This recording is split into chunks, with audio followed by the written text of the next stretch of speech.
And here we have the engine that doesn't have the radiator hooked up or anything else hooked up, no water pump, anything like that. And I'm going to come over here, power on, power on. I already have the bypass switch bypassed. Now we are going to crank it for the starting it up. I've got the fuel all primed and the oil pressure all primed. So here we go.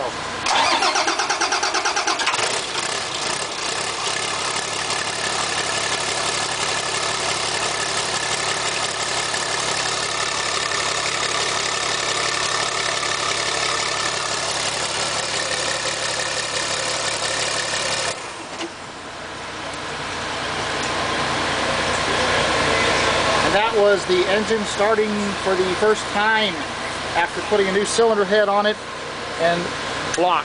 One more time, run it. Don't want to run it too long without any coolant in it. Don't want it to really heat up.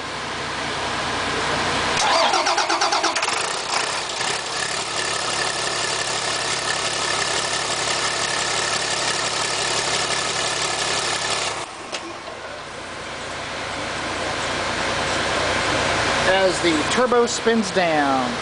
So you've got to witness the first starting of the engine. Congratulations, everybody. And here's sort of how my little section of the world looks right now. It is a bit messy. My table for putting all of the tools and equipment on.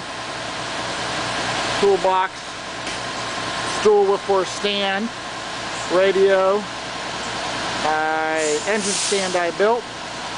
And by the way, it is raining out. There's Fred working in the bus, ha ha ha. And my bus. And me with my bus. Bye everybody. Hope you enjoyed the first cranking of the engine.